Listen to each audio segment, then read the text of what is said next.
just played a tough game where your opponent got a generous call by the referee that allowed the other team to score.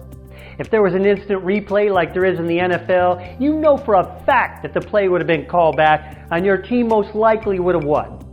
As it happened, you're knocked out of the playoffs and the season ends on a sour note. It's painful to lose that way. It actually physically hurts sometimes. And what if you're the one who was involved in that play?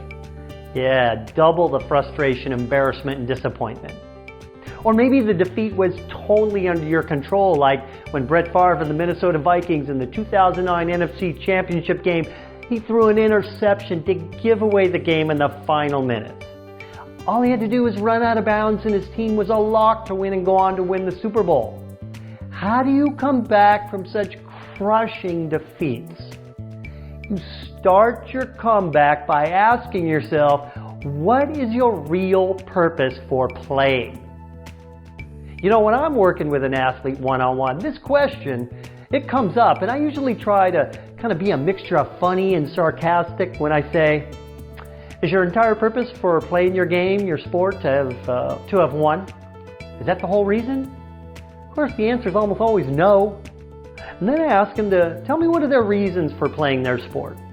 And I found out that, the athletes play for things like the excitement of competition, the challenge of pushing myself, the confidence I get from becoming physically and mentally stronger through the game and the workouts, the training, the discipline, the respect I get from teammates, my peers, and even adults for living this way every day, the commitment, the determination, the grit. Maybe even the physical contact if you're in a sport like that. Achieving new skills, making great plays, right? Hearing coaches and fans scream, the atmosphere and environment of a game or the competition, the camaraderie possibly of being on a team. So after we've developed this huge list that includes things like I mentioned above, I then ask the athlete, is any of that going away because you lost that game or had that choke? Of course not.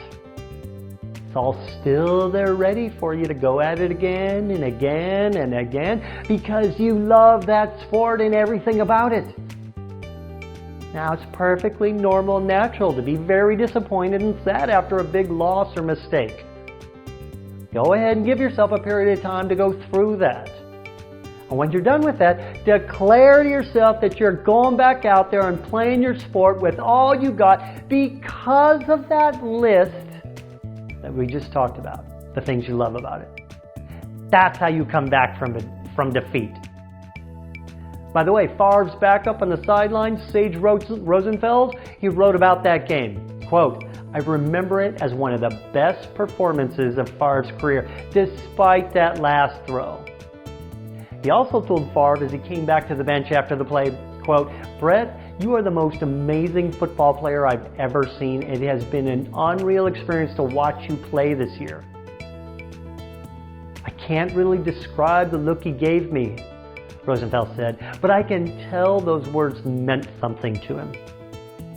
A few words like that from a coach or teammate will speed the process of coming back.